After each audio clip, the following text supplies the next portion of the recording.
ridho Allah. Hidup ini kan mencari ridho Allah.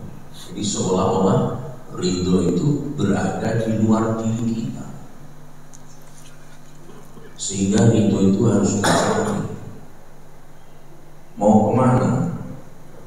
Mau pergi umroh tiap bulan, mencari ridho Allah. Ini seolah-olah benar, padahal ridho Allah itu bukan dicari, tapi dijalani.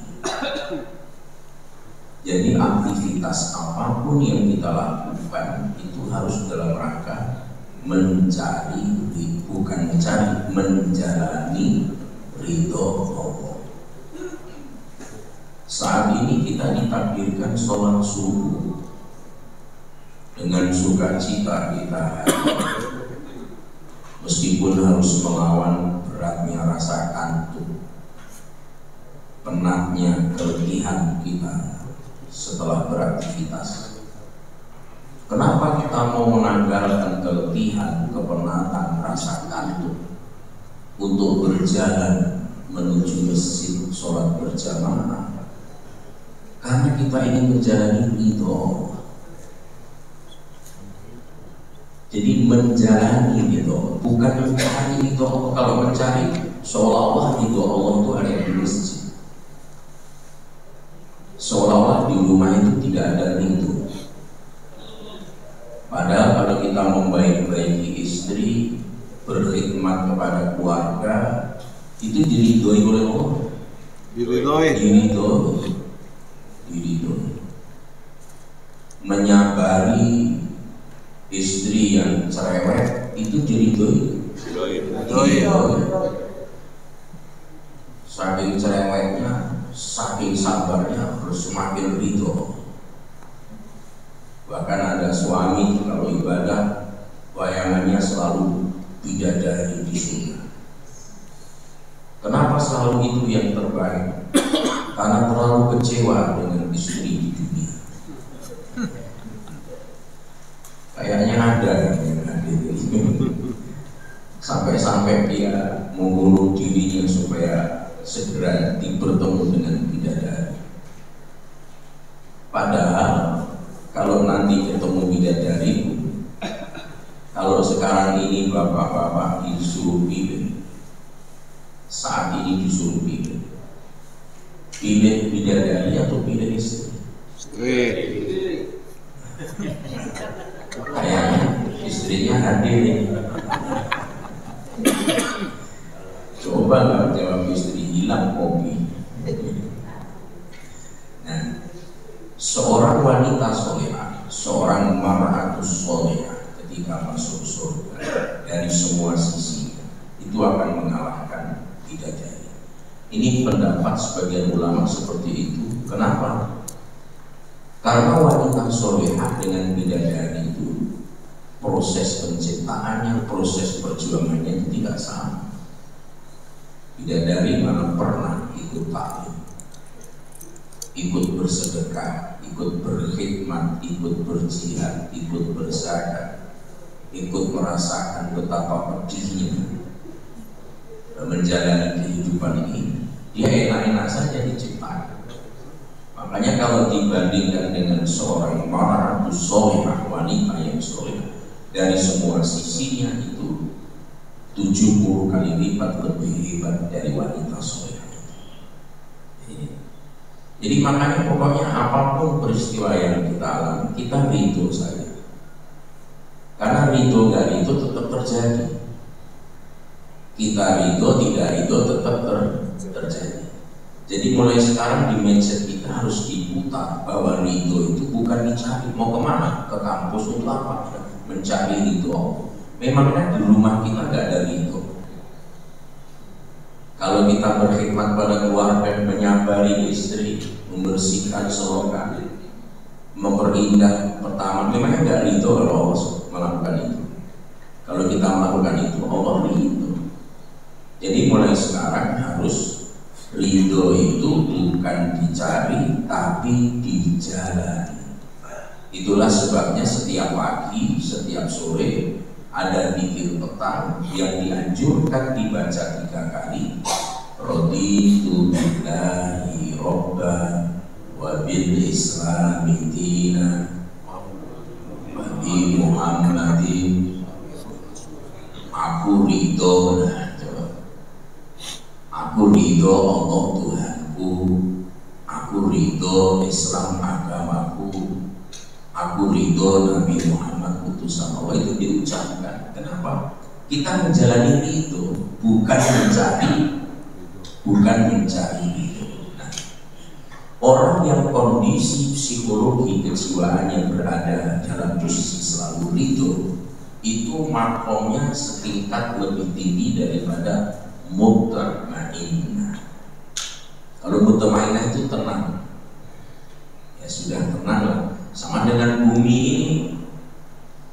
Bumi ini dulu waktu diciptakan pertama itu oleh, nggak bisa ditinggali, karena dia oleh utang mati.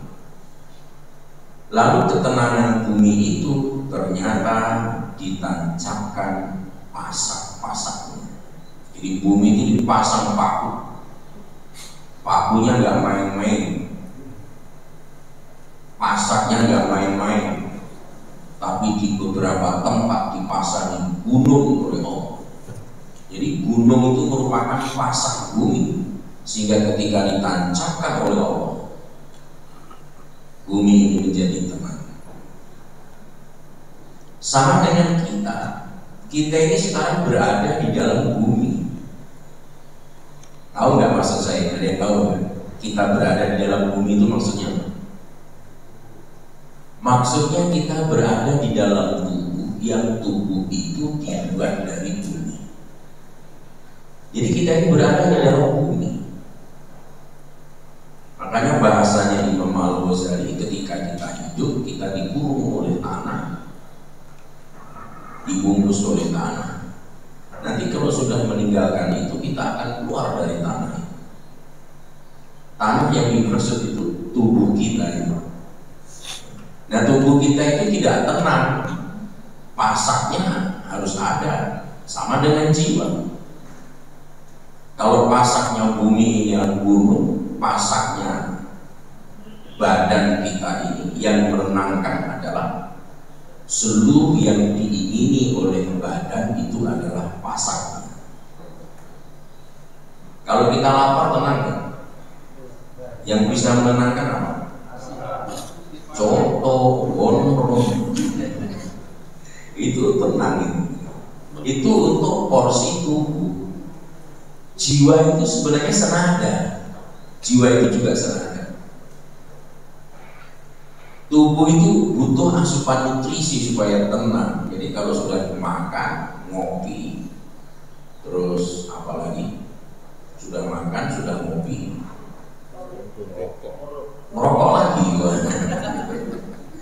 Sudah itu lupa segala-galanya.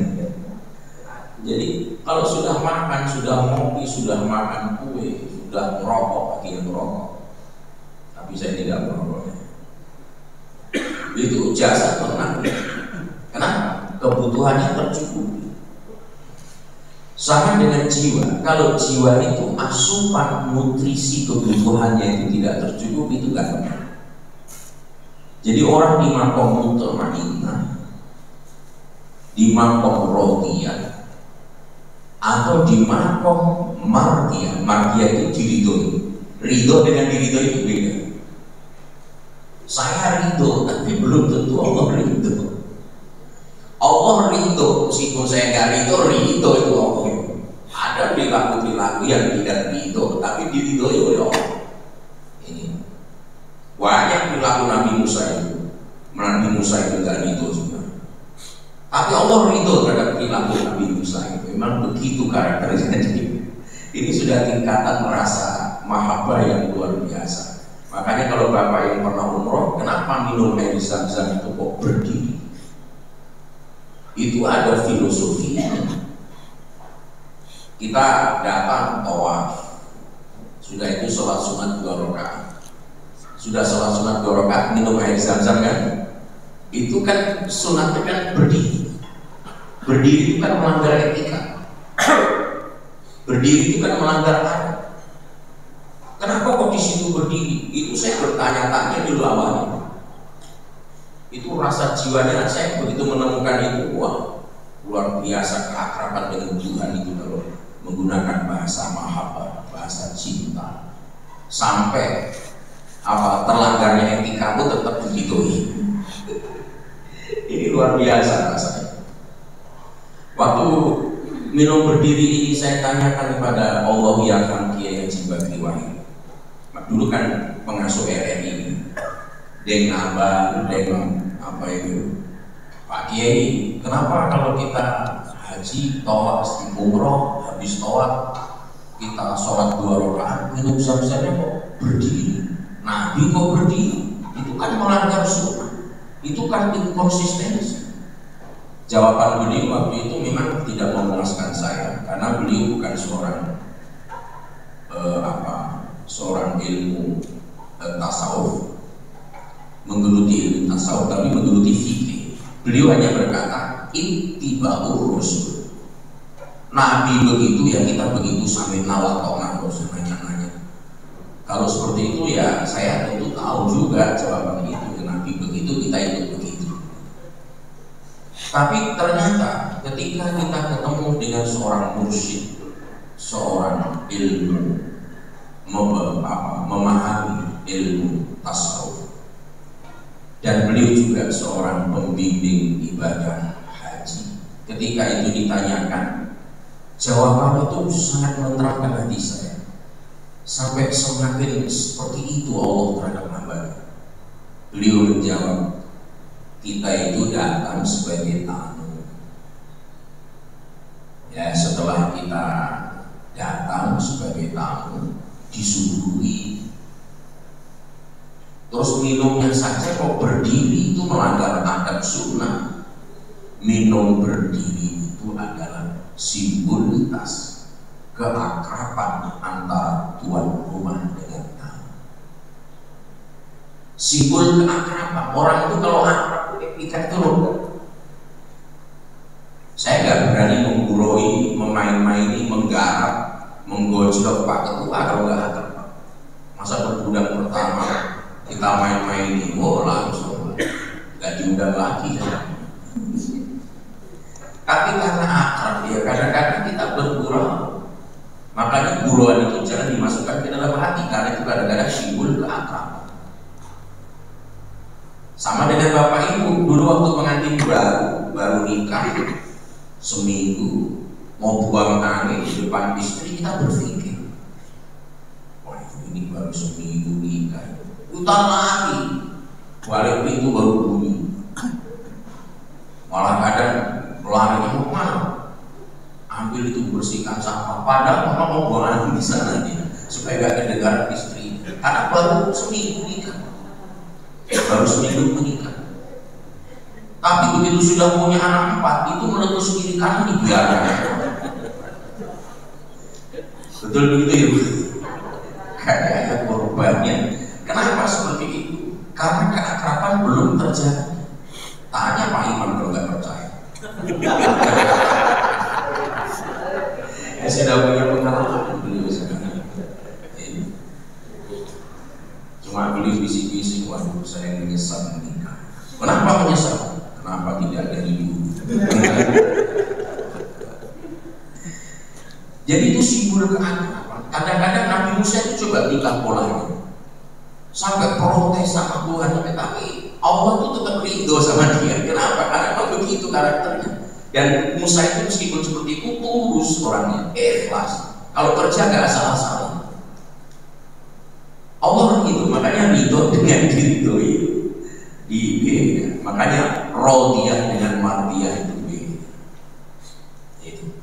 Itulah makanya untuk menjaga kestabilan, ketenangan jiwa ini, asupan nutrisi untuk jiwa harus diperhatikan.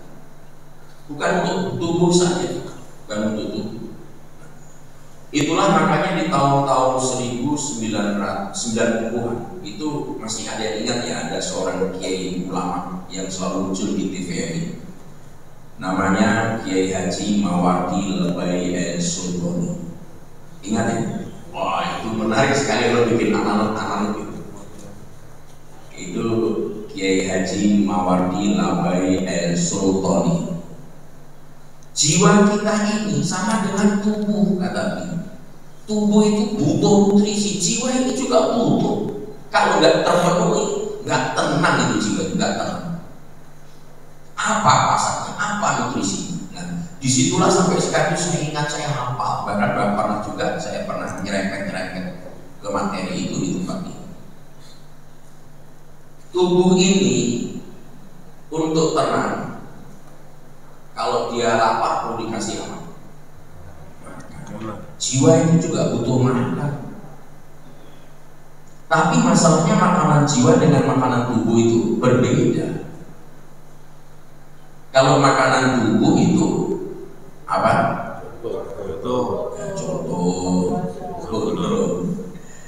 Kalau diperinci satu persatu makanan pokok kita, itu makanan pokok. Makanya lihat si suku itu kalau makan kampurung sebubi 2 piring masih nanya kapan makannya. Taufik sudah makan sebubi 2 piring masih nanya, ini kok jadwal makannya belum diumumkan loh, baru 1 makan. Itu kan baru sebubi gitu. Karena belum makan nasi, karena itu dianggap sebagai makanan pokok. Dan memang naluri kita kalau belum makan nasi, belum makan kita. Itu untuk tubuh. Ketahuilah, kata Allah ya Mawardi, makanan pokok bagi rohani jiwa kita adalah sholat. Jadi sholat itu makanan pokok bagi jiwa. Nasi itu analogi bagi tubuh. Kalau kita makan kan nggak mungkin sepiring nasi aja begitu. Pasti ada ukuran P-nya, ada pernik-perniknya.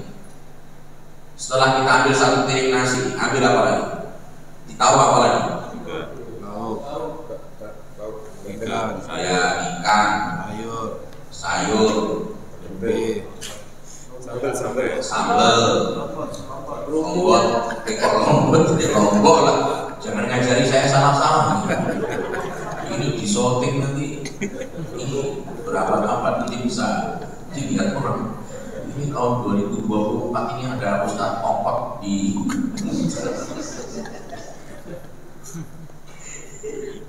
sampai sospek itu waduh itu sudah mau dihapus, sudah terlanjur beredar rekaman ini. Sampai ada orang berkomentar, kenapa nggak softtek sekali? Nah, sama dengan ornamen, nutrisi untuk jiwa. Sholat itu baru makanan pokok. Yang menjadi sayur mayur bagi jiwa itu adalah wirid, zikir. Meskipun seluruh amalan itu sebenarnya zikir, sholat itu zikir. Zikir pagi petang zikir, nyebut subhanallah zikir, belajar seperti itu zikir juga. Karena yang bisa menenangkan jiwa itu. Apalagi inti daripada jiwa yang lebih ke dalam lagi, yaitu qalbu ala dzikrillah tajra'inul qulub. Hanya dengan mengingat Allah hati ini tenang. Enggak ingat Allah enggak tenang. Kita dizalimi enggak ingat Allah enggak tenang. Kita dirugikan enggak ingat Allah enggak tenang. Apa yang membuat kita tetap stabil, tetap tenang, tetap konsisten? Tenang dalam kekecewaan, tenang dalam kemarahan, karena kita selalu ingat Allah ada akhirat. Ada akhirat. Ngurus di dunia ini persoalannya nggak seberapa, lah mau polisi, malah pengorbanannya besar, ya sudah ingat akhirat, tenang. Hanya dengan mengingat Allah hati ini akan tenang. Kita begitu sholat jiwa itu tenang, tapi karena masih pakai tubuh, begitu bunyi pikiran kita ikut lari tubuh. Wah, sulit kayaknya. Langsung kita ini hujan-hujan begini memang enak ini. Itu biasa yang seperti itu biasa. Gak ada orang sholat 100% khusyuk konsentrasi karena masih pakai tubuh kita. Kita masih pakai tubuh. Kecuali gak pakai tubuh, gak tertarik kita gitu. Sepanjang kita masih pakai tubuh, Sepanjang kita masih berada dalam tubuh, lihat wanita cantik, nengok. Nengok apa tidak? Nengok. Nengok. Dan ketika nengok kita mengucapkan, itu amarah namanya. Itu nafsu amarah gitu. Jadi itu sepanjang pakai tubuh nggak bisa, nggak bisa. Karena masih terikat gitu. Kecuali kalau kita sudah berada di insan kamil, nanti luar biasa di insan kamil. Nah, jadi sholat saja belum cukup sebenarnya. Mesti ada zikir yang mengiringi. Sebenarnya zikir subuh dan duhur itu panjang sebenarnya. Kalau di beberapa masjid yang dikelola oleh Nahdi itu zikir pagi terdapat subuh dengan zikir maghrib itu panjang. Karena dasarnya Imam Nawawi kitab Al-Iqan itu dikumpulkan semua. Mana zikir-zikir yang disuruh Nabi setelah sholat subuh dikumpulkan. Setelah itu baru dibaca. Mulai dari kalau dia membaca istighfar 3 kali, la ilaha illallah wahdahu la syarika lah, lahul mulku wa lahul hamdu wa huwa ala kulli syai'in qadir. Meskipun hadisnya dhaif tapi sahih hitungan 10-nya. Yang dhaif itu fadilahnya. Itu sebenarnya belum boleh melakukan posisi tepat duduk. Posisi tepat duduk tetap dalam posisi semula. Nanti begitu mau selesai 10 kali, Allahumma ajirna minan nar, Allahumma ajirna, lalu berubah posisi tempat duduk. Itu jika nanti sakit seperti itu diamalkan. Apalagi penggelut toreko. Kita kan tidak begitu salah langsung kita tengok, yang jangan kita lihat di satu persatu. Lihat itu motivasinya apa, kepentingannya apa, mau prosedur syariahnya apa, mungkin nggak tahu juga. Banyak orang begitu ya begitu. Padahal itu ada kepentingan syariah, ada maksud tujuan syariah, sesuatu itu dilakukan. Makanya mungkin suatu saat kita perlu mempreteli ibadah-ibadah kita ini nyantol nggak, nyambung nggak kepada salafus soleh. Dan saya yakin nggak usah khawatir, kita ini sudah merujuk ke salafus soleh, meskipun tidak dianggap kita ini kelompok salafus soleh. Kenapa? Karena seluruh yang kita amalkan, begitu saya cek, oh ada di generasi ketiga, oh ada di generasi kedua, oh ada, berarti salafus soleh yang kita amalkan ini. Tata cara peribadatan kita, tata cara peribadatan kita. Maka justru kadang orang menisbahkan pada salafus soleh, tapi rujukannya khalafus soleh, ulama khalaf itu mutaakhir, kontemporer. Hidup yang baru meninggal 1999 itu bukan dulu disebut ulama sekarang. Nah, jadi bapak-bapak, ibu-ibu jamaah yang dimuliakan Allah, nasi zikir itu zikir apa maghrib subuh ya yang panjang tadi. Ya, kalau duhur, asar, isya itu memang standar seperti itu, standar seperti itu. Tapi di beberapa masjid yang saklek itu dibaca semuanya. Fatihah, Alif Lam Mim 5 ayat, ayatul kursi 2 ayat, ayatul kursi 3 ayat akhir Al-Baqarah, surah Ali-Imran, Billahi Rabbina anta maula subhanallah. Itu dibaca semua. Dulu ketika Masjid Taqwa di Jalan Irian masih hidup Allah ya Hamki Haji Muhammad Nur tuh sampai sekarang kayaknya diamalkan. Kecuali beberapa masjid, karena beberapa hadis masih semuanya. Kenapa ini nggak sahih, ini nggak sahih, ini nggak sahih, ini nggak sahih? Luar biasa orang sekarang. Bukan perkara hadis. Padahal itu tidak menyangkut urusan akidah dan mengingat Allah. Nah, jadi makanan pokok jiwa tadi apa? Sholat. Sayurnya zikir.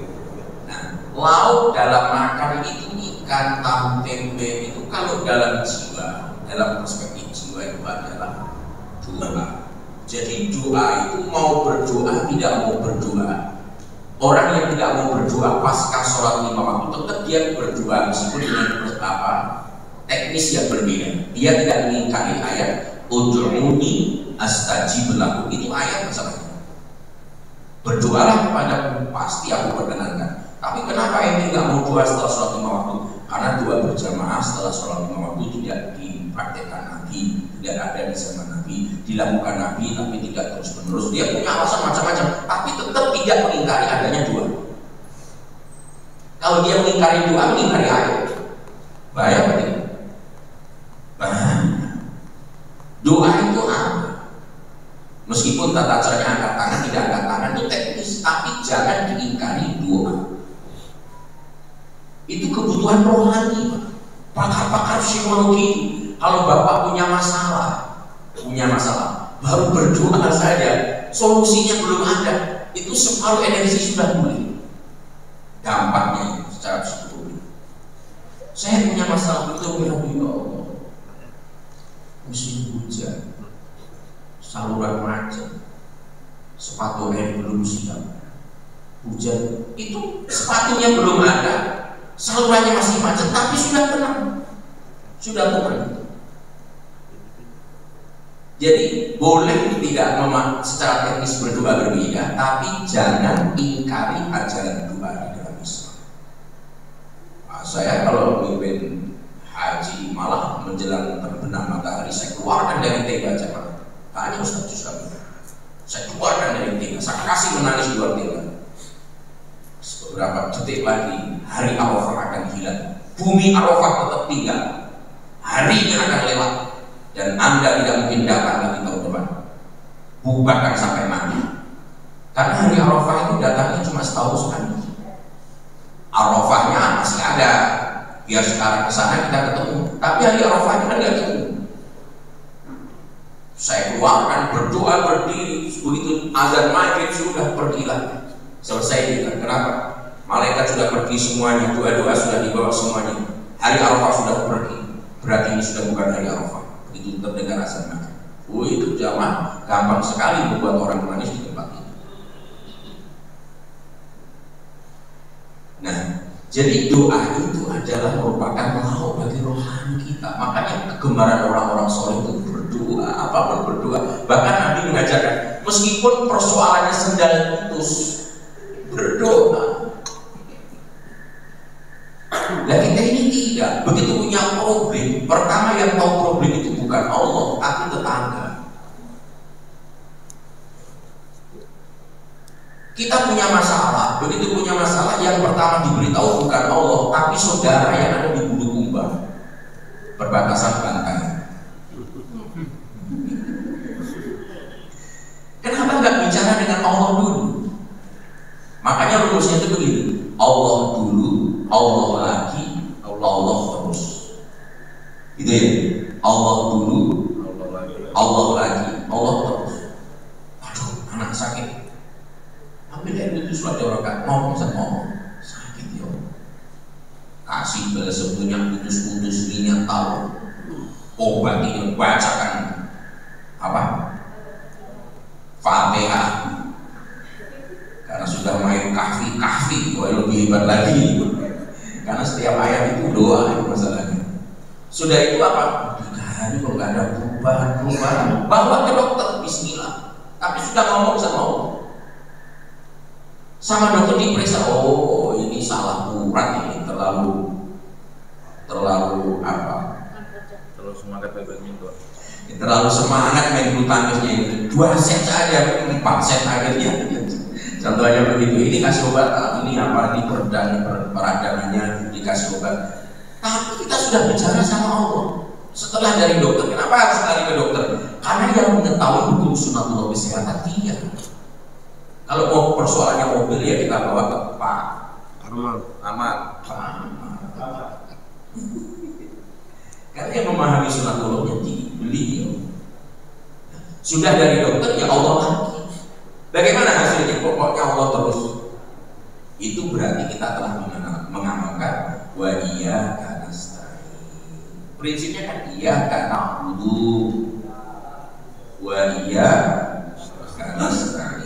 Jadi doa itu adalah asupan bagi jiwa manusia.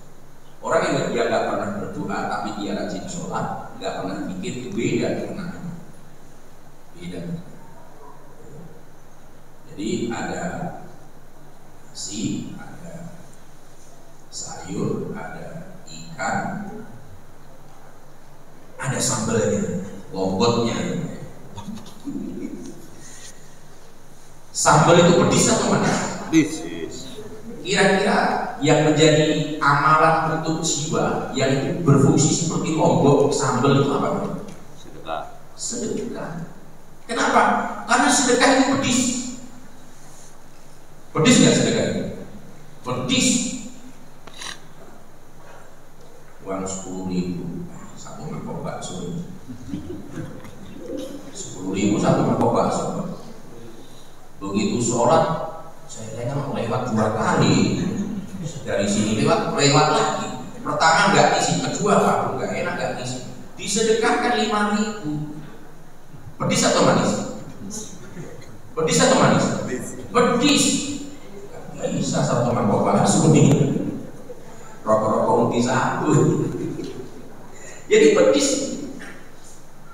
Tapi itu membawa kenikmatan bagi rohani jiwa. Kadang-kadang kita juga butuh asupan buah, karena kita butuh kalium, kalsium, semuanya. Misalnya orang nggak suka makan buah, akhirnya kekurangan kalium, masuk rumah sakit disuntikan kalium. Buah bagi badan yang macam-macam itu mangga, nanas, apa segala macam. Bagi jiwa buahnya itu adalah tilawah Al-Quran. Makanya orang mukmin yang suka membaca Quran seperti buah yang baunya harum, manis rasanya.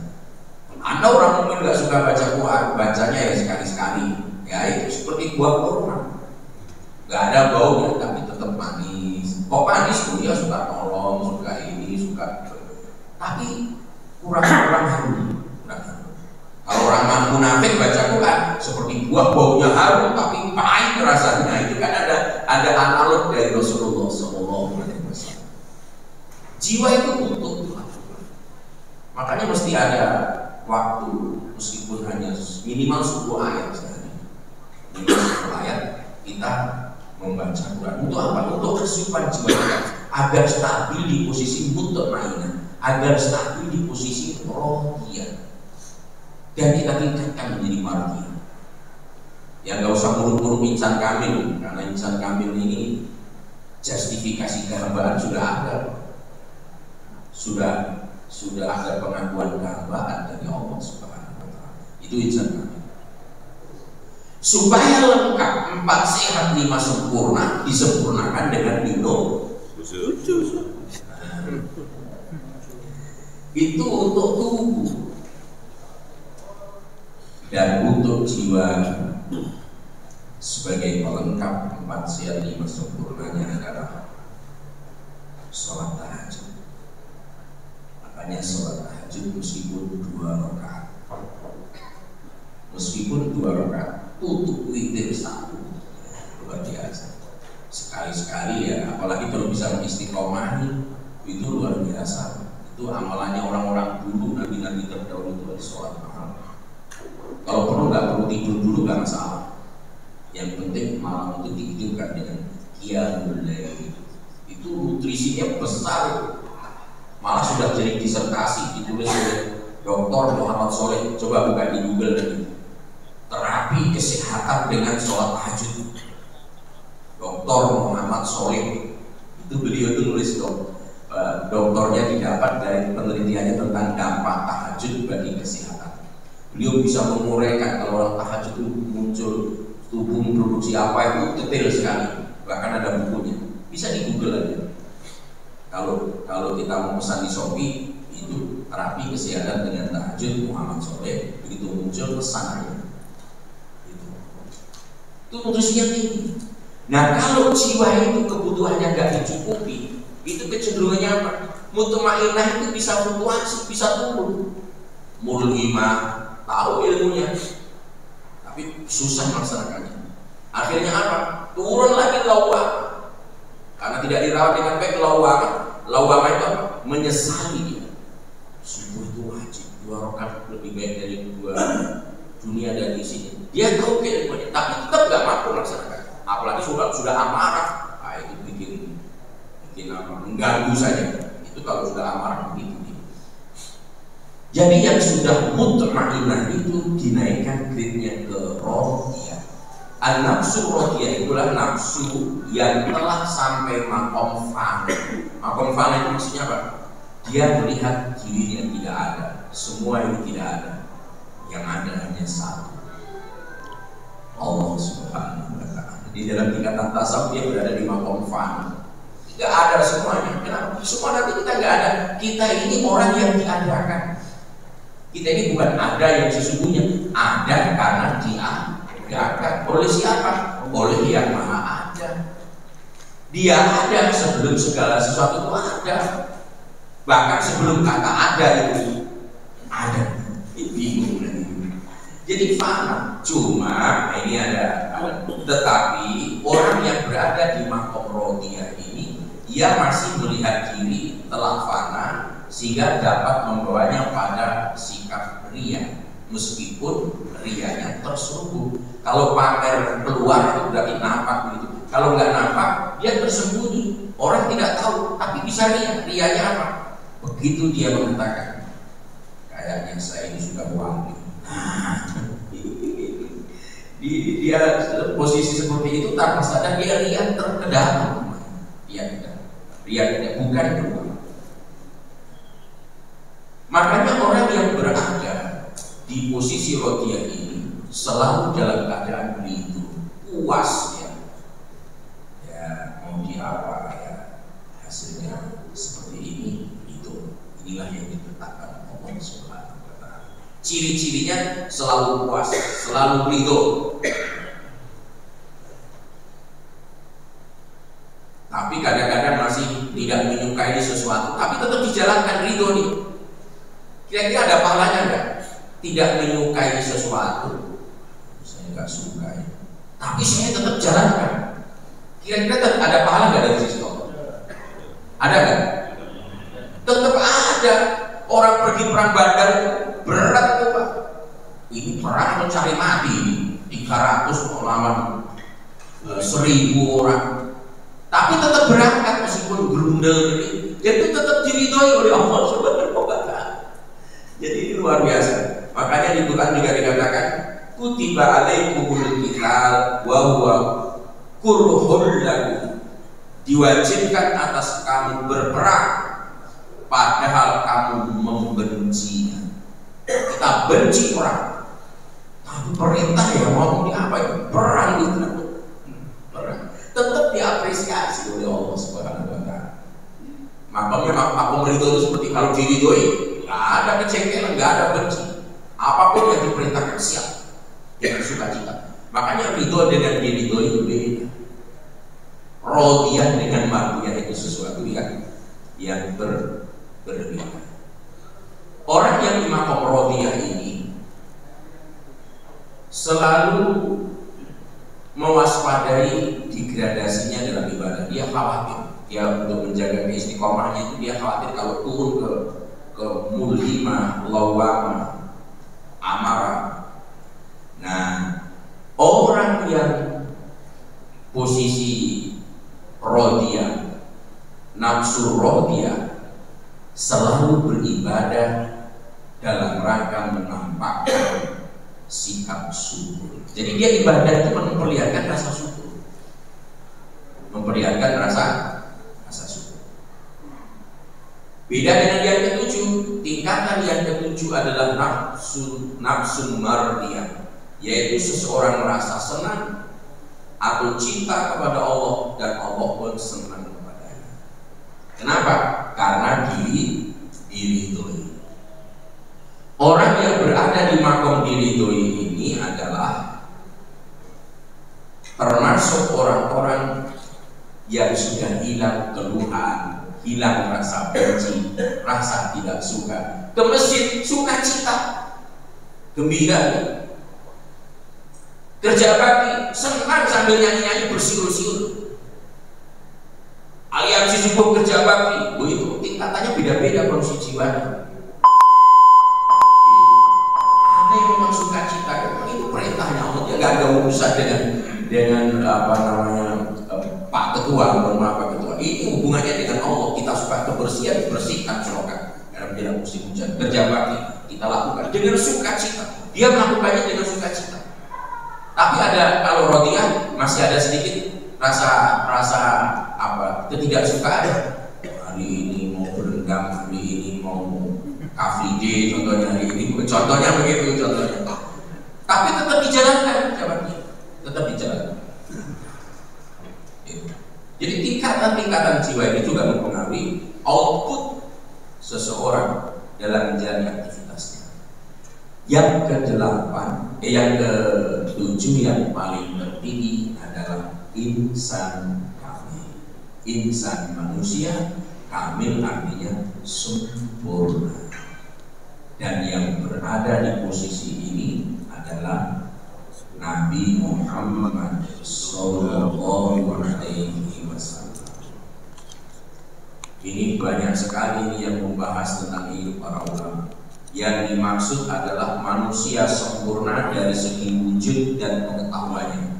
Dari segi wujud pengetahuan yang paling sempurna ya Nabi Muhammad. Makanya ada penelitian seorang pemikir kontemporer Mesir namanya Abbas Al-Aqad. Manusia itu hanya dikelompokkan dalam 4 tipe saja. Tipe seniman, tipe pekerja, tipe pemikir, tipe abid. Abid itu ritualis, rajin ibadah. Seniman kalau disuruh bekerja kumpul dia. Tapi kalau disuruh membuat seni apa, menata sesuatu estetikanya itu tinggi sekali. Berarti dia manusia tipe seniman. Dan sulit menemukan orang menghibur keempat-empatnya. Dia seniman, dia pekerja, dia pemikir, dia seorang abid. Itu sulit. Yang sudah ditemukan satu itu diakui oleh Dr. Ali Yunasri, Manusia Citra Ilahi. Bukunya terbitan Paramadina, Jakarta 97. Jadi Manusia Citra Ilahi itu ternyata tipe seniman, tipe pekerja, tipe pemikir, tipe abid itu ada pada diri Rasulullah Muhammad SAW. Begitu nyentrik dan estetiknya, Nabi itu kemana-mana bawa sisir, selalu rapi, bau hanya selalu dijaga benar, perfect sekali. Beliau seorang pekerja, gali parit, ada batu susah dipecahkan oleh Nabi.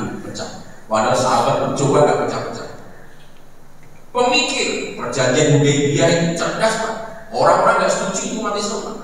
Umar gak setuju, semua sahabat-sahabat gak setuju. Setujunya itu terpaksa. Perjanjian Hudaybiyah.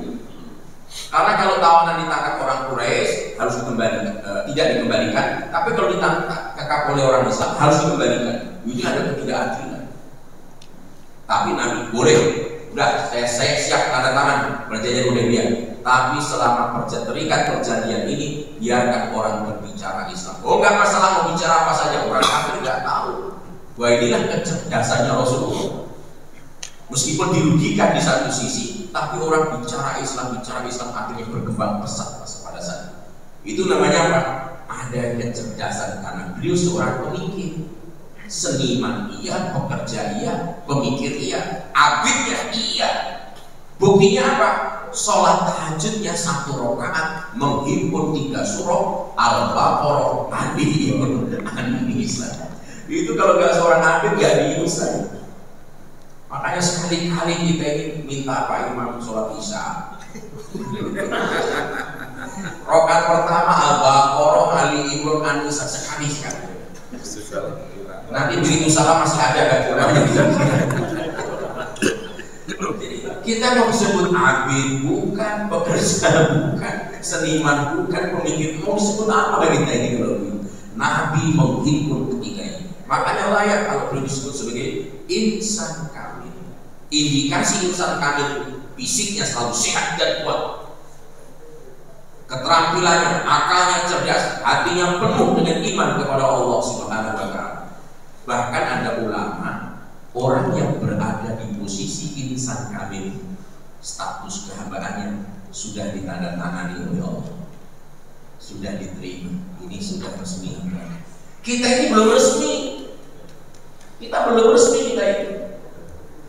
Yang resmi itu siapa? Rasulullah itu resmi. Kita ini baru mengamalkan wa ma khalaqtul jinna wal insa illa liya'budun. Tidak diciptakan jin dan manusia untuk menghamba, makanya kita menghamba. Tapi belum diterima, belum resmi. Rasul resmi. Buktinya apa? Nama beliau digantikan dengan nama hamba. Gelarnya Subhanalladzi asra bi 'abdihi lailan minal masjidil haram. Maha suci Allah yang memperjalankan hambanya. Hebat sekali, siapa ini hamba ini? Ternyata itu adalah Nabi Muhammad SAW. Kita belum. Lalu tanya, kapan kita nanti dapat gelar hamba ini? Kalau sudah ada perintah, istiqomah nggak di mutmainah, rodiyah, mardiyah.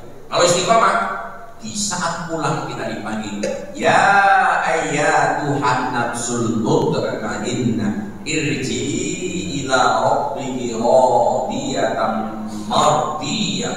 Terus ada perintah, fadkhuli fi ibadi, masuklah dalam kelompok hamba-hamba resmi. Sekarang disuruh masuk belum? Mau disuruh masuk sekarang atau nanti? Oh, sekarang nanti tahlilan lagi. Jadi Bapak Ibu jamaah yang dimuliakan Allah Subhanahu wa taala, pada tingkatan an-nafs insan kamil, tanda-tandanya adalah tingkat sempurna, seluruh tirai hijab terbuka, kepribadiannya adalah pancaran kemuliaan yang merupakan bagian dari, kalau bahasa tasawufnya begini, dia merupakan penjelmaan dari sifat-sifat Allah Subhanahu wa taala. Jadi luar biasa. Makanya dari itu ya kita masih jauh dari situ, tapi berusaha.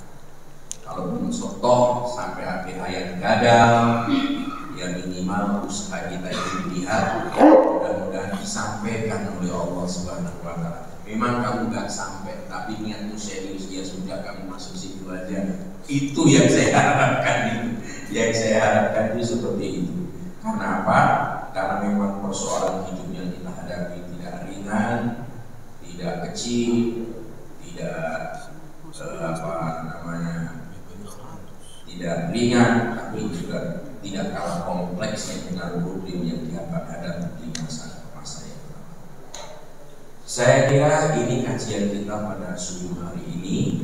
Kita harus hafal baik-baik nafsul amarah, nafsul lawamah, nafsul mutmainnah, nafsul mutmainnah, nafsul radiyah, mardiyah, insal kamil.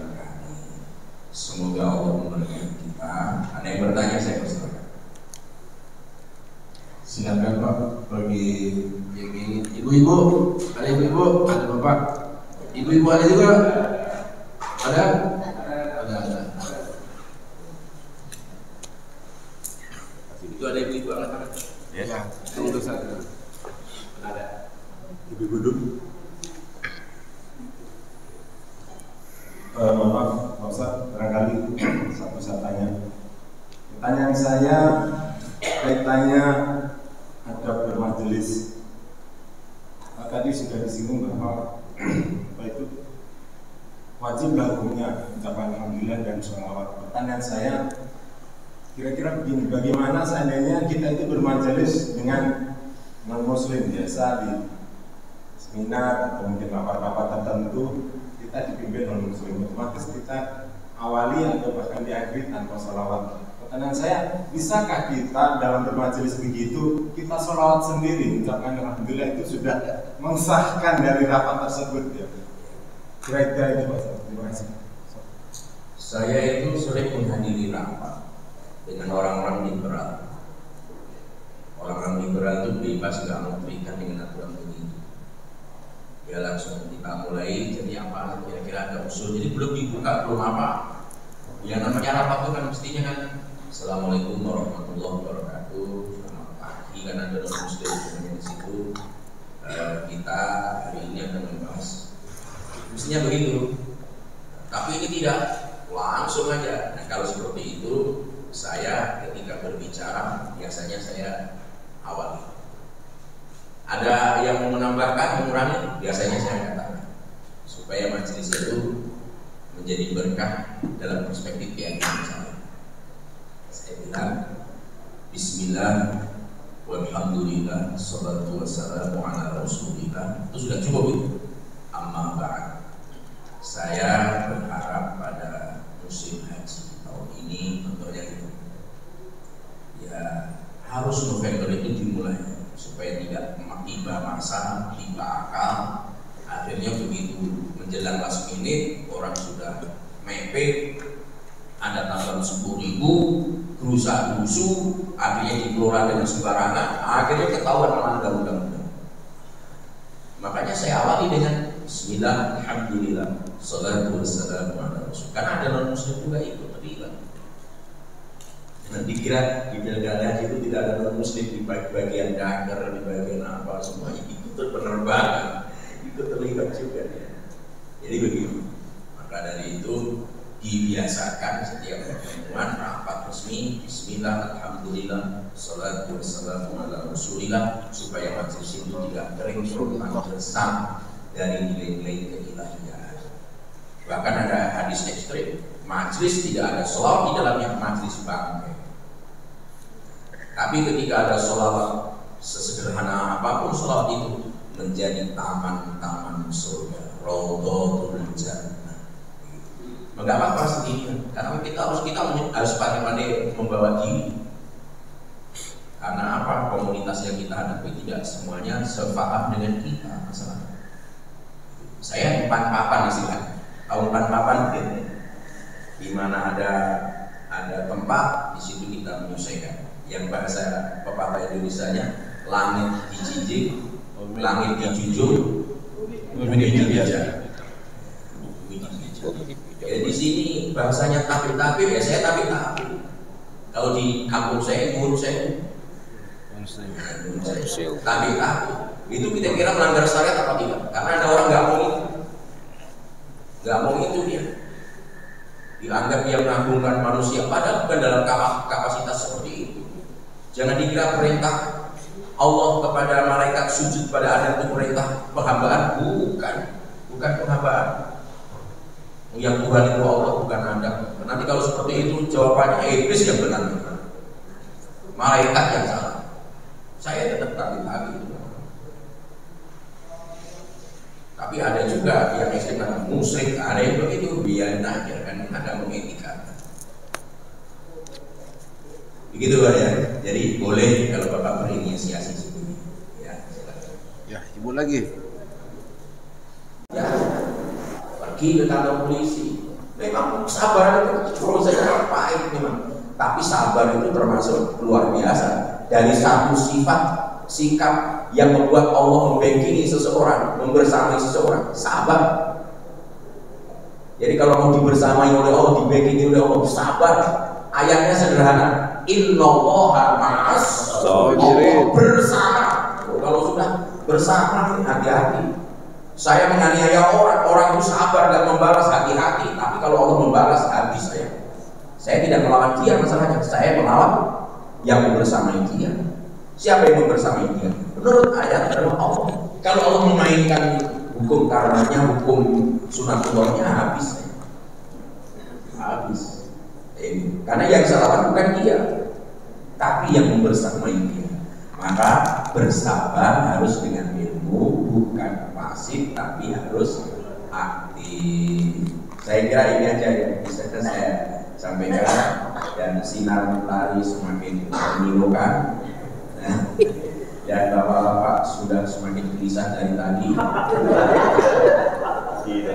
Aura kopinya Pak Sufi sudah masuk ke dalam, menambah ketidakhusyuan dan konsentrasi. Kalau tidak ditutup diakhiri malah terzolimi. Semoga Allah memberkahi kita semuanya, sehat walafiat, dimudahkan urusan, anak soleh-solehah, dilancarkan semuanya.